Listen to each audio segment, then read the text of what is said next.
الدكاترة مع الطلاب والتواصل. حلو. يعني جامعة المنصورة ستطلق شبكة اجتماعية خاصة بالتعليم. ده هيكون رائع، يا ريت يعني نفسنا نشوف التعليم يكون دمه خفيف ولطيف كده يعني. هو حاجة فعلا مفيدة يعني، واحنا عرضنا عليهم المفروض اللي هم بيدرسوه، المفروض ان ده يعني ان شاء الله قريب يعني هيكون منطقي. طيب بخلاف الشبكة الاجتماعية اللي انت كلمتني عنها، ما هي الشبكات الأخرى اللي انت بصدد تصميمها مع زملائك؟ في مدينة ده موقع إسلامي بيعرف الناس الإسلام هو إيه. وفي بعد كده شغال برضو مع تكسر مع هيثم في أوبن وورلد. بس هو ده ما كملش، ما كملش نص سنة، وبعد كده يعني ما حققش أي أرباح أو كده، طبعا فشل. وفي عنكبوت برضو اشتغلت مع هيثم فيه، بس كده. طيب تطلع على شبكات اجتماعية حول العالم؟ يعني المعروفين، ما بدخلش في حاجة تانية يعني، فيسبوك، تويتر، نتلوج. انت شايف ان الشباب في الأقاليم سواء في مصر عندنا في المنصورة أو في الوطن العربي نقدر نقدم لهم شبكات اجتماعية تخدمهم ازاي او تحقق طموحاتهم ازاي؟ قول لي كده افكار كده، شاركني كده. والله هو احنا فكرتنا كلها اللي احنا كنا عايزين يعني نطلع انطلاقه من الحاجه التعليم، يعني اساسا تبقى فكرتها اللي هي بتربط الطلاب في التعليم. لان كل الشبكات العلميه من سنه 95 ممكن الشبكات الاجتماعيه يعني بتطلع من مكان، يعني من جامعه او من مدرسه. لازم تظهر من مكان زي ده اللي هو المجتمع كامل، المجتمع ده هيطلع للمجتمع اللي بعده، هيبقى التواصل بقى وتبادل الافكار. كمل انت متحفظ بالكلام ولا ايه؟ بس شبكات في التعليم؟ يعني مثلا الاقاليم مش محتاجين شبكات في البيزنس مثلا؟ مش محتاجين شبكات في التمويل مثلا؟ مش محتاجين شبكات على اساس ان هم يتم ليهم قروض مثلا متناهيه الصغر؟ ما تحكي لي يا اخي على مشاكل شباب الاقاليم اللي محتاجين شبكات اجتماعيه. فرصه. محتاجين حاجه تعليميه، محتاجين بيزنس ممكن زي ما حضرتك بتقول. بس ما هو ده اللي انا اقدر اقوله يعني، مش عارف والله. بس ده اللي احنا فعلا محتاجينه، حاجه تعليميه اللي هي تساعدك شيء رائع، شيء تعليمي، لكن مش محتاجين حاجه في البيزنس، في الفلوس.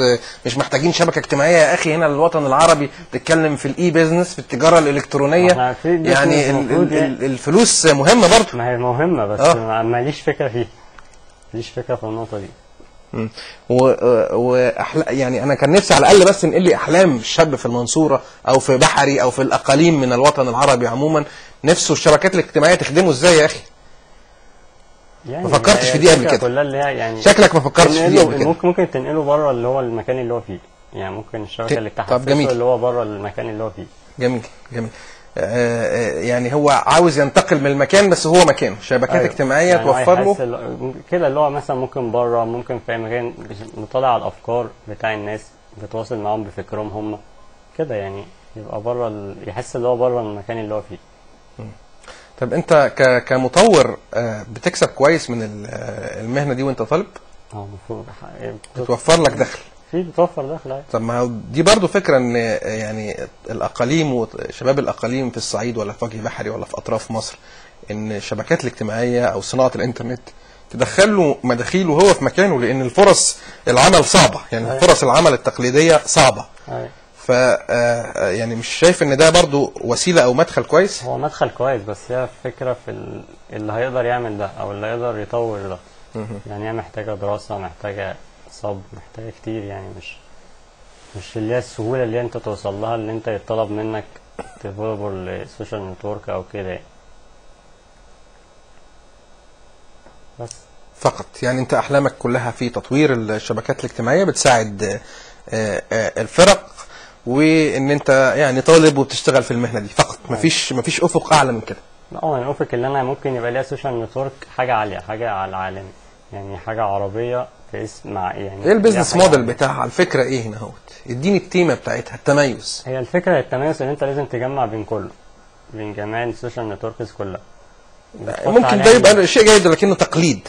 ايه الابتكار هنا؟ هو عشان بقى يحط ميزه، ما انت هتحط بعدها ميزه ليك، زي ما قلت حكيت لحضرتك المميزات اللي عن الفيسبوك. فكرش في شبكه اجتماعيه رياضيه مثلا؟ المصريين بيحبوا الرياضه والوطن العربي، ما عندناش شبكه اجتماعيه رياضيه مثلا.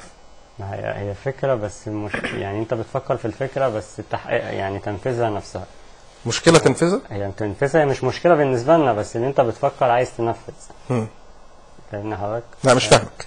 يعني انا فكرت في الفكره دي، المفروض ان انا عايز انفذها، التنفيذ بتاعها ممكن هيطول شويه. ما يطول، بس احنا مش احنا ليه كشباب عاوزين نعمل شبكات اجتماعيه يعني النهارده نعملها بكره، ليه ما نفكرش في استراتيجيات؟ يعني حتى الفيسبوك في الاول كان عاملها تواصل بين اصدقائه في الجامعه، بعد كده بقى في المنطقه، بعد كده في الجامعات، يعني ستيب باي ستيب، بس في استراتيجيه طويله المدى حتى يكون المكسب طويل المدى. بس هو الفيسبوك ما كانش حاطط الاستراتيجيه، يعني هي جت معاه كده بالعاميه، هي جت معاه كده. يعني هو كان بادئها جامعه،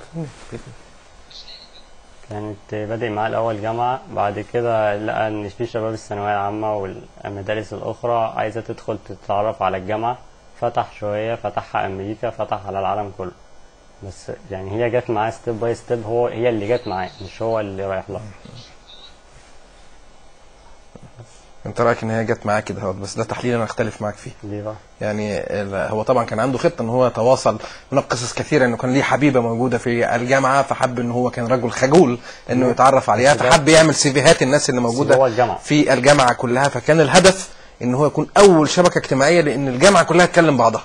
انت في الجامعه اول شبكه انت في الجامعه بتكلم كل الناس في في الجامعه. الموضوع الصراحه، بس هو الموضوع لحد دلوقتي بيفكروا فيه، ممكن بقالنا 9 شهور مثلا. يبقى ما جاتش معاه كده. كان هناك هدف، ولكن هدف صغير. هو هدف اللي هو في الجامعه، احنا كلنا فكرنا التفكير ده. انا واحد فكرت يبقى المنصوره بس هي هتيجي تنفذ ولا يعني خلينا نضبط المعاني. هو كان هدفه الصغير انه يتواصل مع الناس في الجامعه، بعد كده لقى ان التواصل جميل فكبر المنطقه. فهي الصدفه تاتي عندما يكون هناك خطه، يعني الخطه واحد اتنفذت، لكن مش ما كانش عنده فكره. لا، ده هو كان عنده هدف يعني. يعني صحيح. فاحنا ممكن نعمل شبكه اجتماعيه ولتكن لوجه بحري، لان احنا عندنا دائما البيزنس موديل فيه مشكله. وجه بحري نحط الناس اللي موجودين فيه، نضع الناس الموجوده فيه، البيزنس اللي موجود كذا، نربط العلاقات، يبقى فيه معلومات واضحه على الامكانيات الموجوده والمطلوب من مثلا وجه بحري ووجه قبلي او كذا الى اخره. مش ممكن ده يعمل شغل، بس عاوز حد عنده روح المبادره. روح المغادره. والمشكله بقى الكبيره في المواضيع زي دي، بيبقى انت عشان تعلن زي ما انت بتقول وجه بحري بس او وجه قبلي بس، دي محتاجه يعني تمويل كبير.